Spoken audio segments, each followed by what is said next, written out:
Welcome to Think Simple Podcast. Deep topics, simple words. You know that feeling, right? When you are carrying something incredibly heavy. Yeah, definitely. But you refuse to set it down. You are completely exhausted. Your shoulders are tense. Mm-hmm. Your mind is racing. And yet your instinct is just to build a wall around yourself. You put on this emotional armor. Right. You just smile at the world and, pretend everything is fine. Exactly. You silently tell yourself, I just have to figure this out myself. I mean, you might be surrounded by people, but you refuse to ask for a single favor. Yeah. You just keep walking, quietly holding that weight all by yourself. So many of us live in that exact emotional state every single day. We really do. We carry these massive burdens and, it feels very isolating, but we do it anyway. If you recognize that feeling, we want you to know you are entirely understood here. Absolutely. That instinct to handle everything silently, well, it does not happen by accident. No, it doesn't. It is a very specific emotional habit, and it is almost always built in childhood. Today, we are looking closely at a group of people who have, basically mastered this quiet strength. Yeah, the invisible middle generation. People born roughly between 1965 and 1980. Right, the group often called Generation X. We are going to explore where this intense, quiet strength actually comes from. We will look at why some people protect their privacy as if their life depends on it, and why their emotions are so heavily guarded behind a wall of self-reliance. The goal today is simple, really, to help you understand them, or perhaps to help you finally understand yourself. And if this kind of calm, simple reflection brings you value, please take a moment to subscribe so we can keep exploring together. So let us start with a fundamental question. Okay. Where does this desperate need to do everything yourself actually begin? That is a great question. Yeah. And to understand that, we have to travel back to a very specific kind of childhood. I want you to imagine the year 1978. Picture an 8-year-old child walking home from school. Okay, I am picturing it. They walk up to the front door, pull a house key from a string around their neck, and, they let themselves inside. Wow, just an 8-year-old kid. Exactly. The door clicks shut, and the house is entirely silent. Both parents are at work. Think about what that silence actually meant back then. Today, a child alone in a house is still connected, right? Right. They have smartphones, doorbell cameras. Yeah, text messages, GPS tracking. But in the late 1970s and early 1980s, the isolation was total. It really was. By 1984, roughly 7 million children between the ages of 5 and 13 were regularly coming home to empty houses. 7 million. That is a huge number. It is. They had to lock the door, make their own afternoon snacks, start their homework. Basically, they had to manage their own existence for hours until a tired adult walked through the door. But wait, millions of kids throughout history have had to do chores or, look after themselves. True. So what made this specific experience so defining for how their minds work today? Well, the difference is the environment. There is this idea about environments where your actions have real immediate consequences. Right. And there is absolutely no buffer. Exactly. Imagine spilling a heavy glass of milk on the carpet, or breaking a plate, or hurting your knee. Today, a parent might rush over, soothe the child, and clean it up. But in that empty house in 1978, if you made a mess, nobody was coming to save you. You had to clean it up before the adults got home because the rules were usually strict and the parents were already exhausted from working all day. So it is like walking a tightrope without a safety net. If you fall, you just hit the ground. That is such a good way to put it. But that makes me wonder, is that why this generation seems to have a habit of thinking 3 steps ahead? Oh, absolutely. They are not doing it out of ambition. They are doing it out of self-preservation. Right. When there is no adult to catch your mistakes, your brain adapts. It has to. You learn to scan your environment for potential problems before they even happen. Like, if I do this, what will break?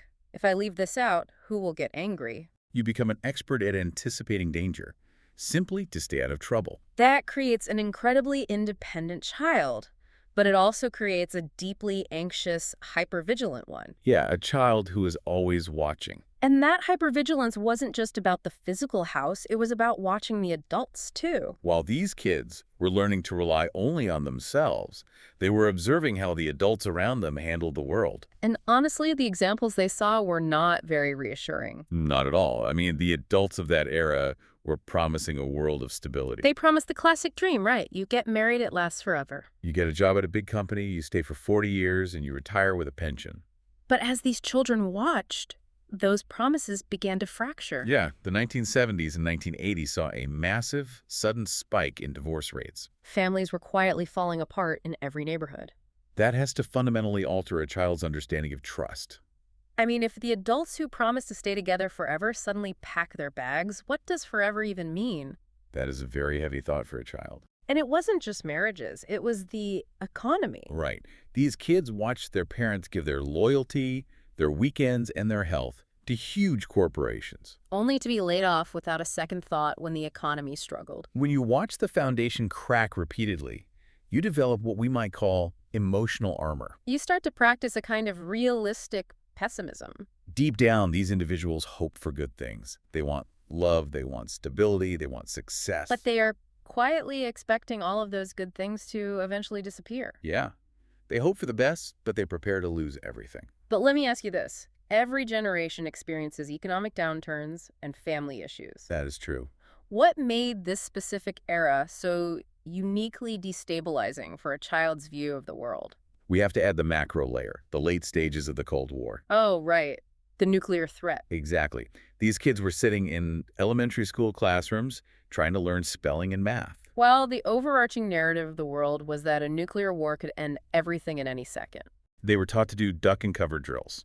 I always find those drills fascinating and honestly terrifying. It is hard to imagine now.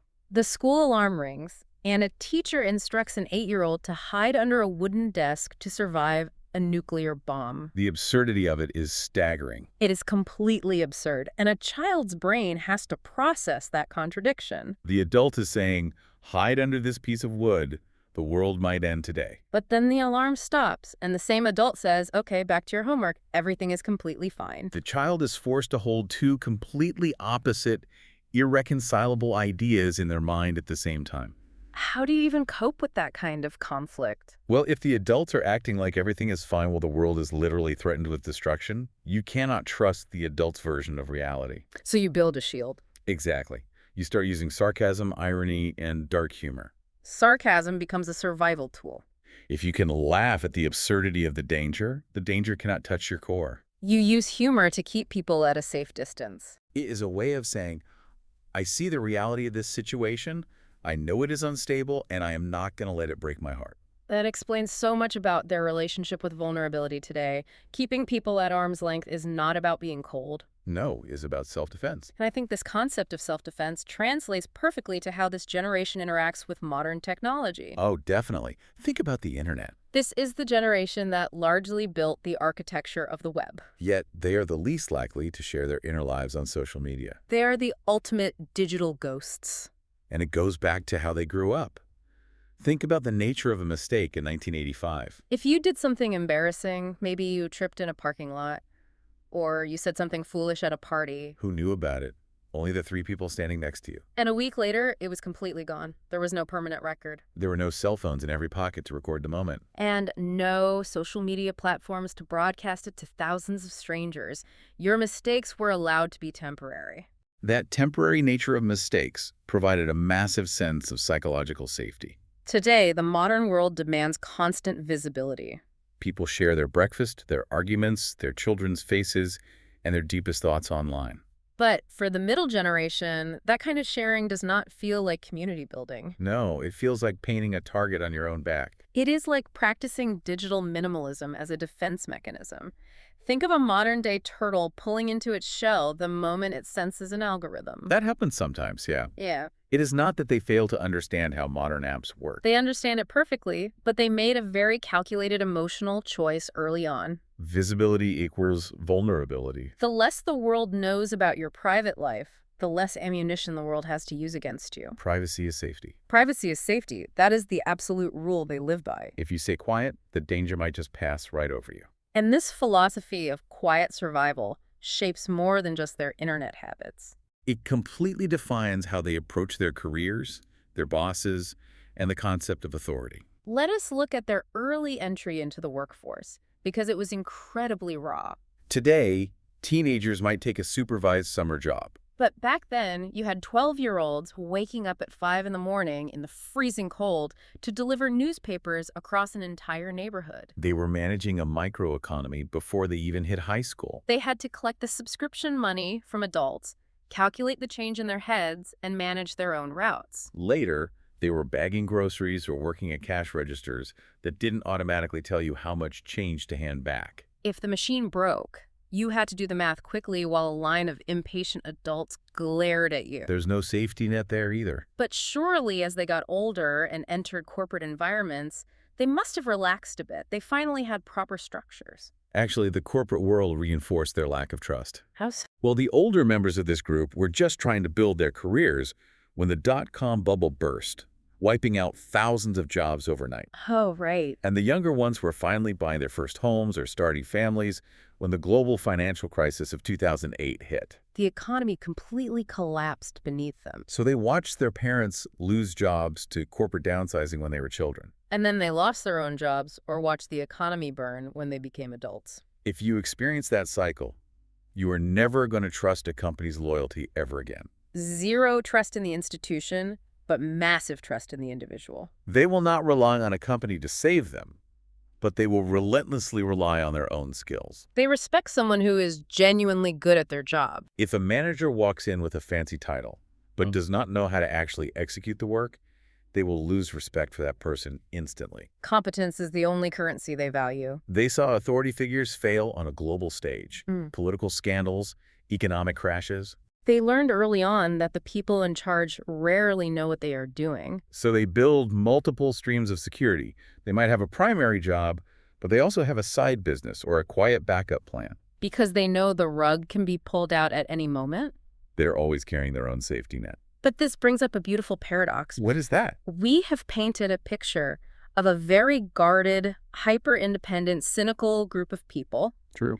And yet, if you look closely, they are quietly the most devoted, supportive friends you could ever ask for. It is such a fascinating contrast. They will drag themselves through the absolute worst personal struggles without ever asking for help. Because asking feels like weakness or even danger. But if you are their friend and you are in trouble, the rules change completely. If a friend needs help moving at 6 in the morning, or if a friend is in the hospital in the middle of the night, they do not hesitate. They just show up. They will do the heavy lifting, solve the problem, and then quietly go home. They do not post a picture about it to prove they are a good person. The action itself is the loyalty. Why is that bond so strong with their peers when they trust institutions and authority figures so little? Because when they were young, sitting in those empty houses, their peers were all they had. Their friends became their chosen family. Their friends were the only safety net that actually existed. That creates a silent, lifelong pact. They will not ask you for help, but they will never let you fall. That action-oriented loyalty naturally extends to how they interact with the physical world, too. Their entire relationship with learning and problem-solving is based on physical effort. If you wanted to know something before the internet, you couldn't just speak a question into the air and have a device answer you in 3 seconds. No, learning required friction. You had to physically walk to a library. You had to pull open heavy wooden drawers filled with paper cards. You had to search for a specific sequence of numbers, walk through the silent aisles, find a physical book, and sit down to read it. Because information cost time and physical energy, it held a different kind of weight. You valued it more deeply because you had to work for it. And that physical engagement wasn't just for books. It applied to everything broken in their house. If a bicycle chain snapped or a television antenna bent, the first instinct was not to buy a new one instantly. The instinct was to grab a screwdriver. You got your hands dirty. You sat on the floor for 3 hours, frustrated, trying to figure out the mechanism of the object until you fixed it. That builds incredible self-belief. It wires the brain to believe that with enough time and a basic tool, you can solve almost any problem in your immediate environment. Now take that deeply self-reliant, physically grounded adult and make them a parent today. This is where a massive internal conflict happens. Because they grew up in empty houses with too little supervision, their natural reaction is to provide the exact opposite for their children. They become intensely present, they supervise, they protect, they organize schedules. And they try to ensure their children never feel that cold ache of being entirely alone and unsupported. They are trying to give their kids the childhood they wish they had. But here is the tension. They know, deep down, that their own resilience, their ability to fix a broken bike or survive a crisis, came directly from their struggle. It came from the empty house. So they worry constantly. If I remove all the struggles for my child, am I making them too soft? Am I making them too dependent on me and too dependent on these digital screens? It is the ultimate parenting paradox for them. You want your child to be safe, but you also need them to be strong. And strength is forged in the fires of independence. This puts them in a very unique position in society. They are essentially acting as a bridge between two entirely different human experiences. That is the perfect analogy. The old world was quiet, physical, and private. If you made a mistake, it disappeared. You solved problems with your hands. The new world is loud, entirely digital, intensely public, and constantly moving at a terrifying speed. And this generation is standing right in the middle, holding on to the values of the analog world while trying to guide their children through the digital one. Think about what a bridge actually does. A bridge does the heaviest lifting imaginable. It bears the weight of everything crossing over it. But when you drive across a beautiful bridge, you rarely stop to thank it. The bridge does not demand applause. It just holds the structure together. They do the heavy lifting in total silence. They don't need a parade. They just want the people they love to safely reach the other side. Before we wrap up our time together, let us keep this simple. Let's quickly go over what we talked about today. We started with the empty house.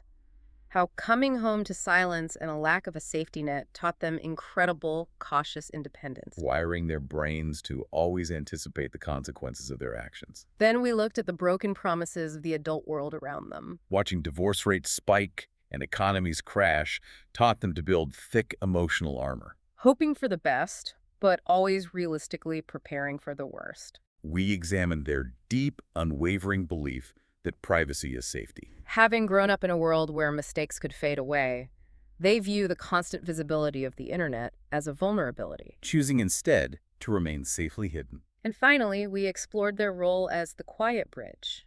They value raw competence. They show fierce loyalty through their actions. And they carry the heavy burden of balancing the physical world they knew with the loud digital world their children are inheriting. I think there is something profoundly beautiful to take away from all of this. In a world that is constantly screaming for attention, there is a group of people who still know how to be perfectly fine alone with their own thoughts. They know how to endure boredom without instantly reaching for a screen. They know how to look at a broken situation, pick up a tool, and just quietly do the work to fix it, expecting absolutely nothing in return.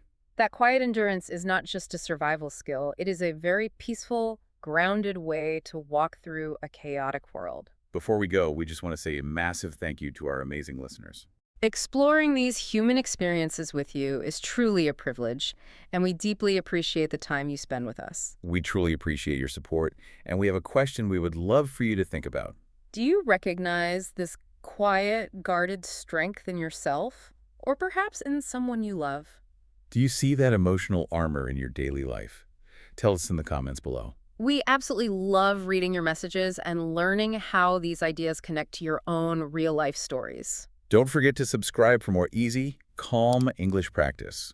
We want to keep exploring the complexities of life with you in a clear, simple way. Give this video a like if it brought you value today. And share it with someone who wants to improve their English, or maybe share it with someone who carries that heavy weight in silence, just to let them know you see them. Watch more full practice videos on our channel whenever you need a quiet moment of reflection. Until next time, keep practicing and enjoy your day. Bye for now. Goodbye, everyone.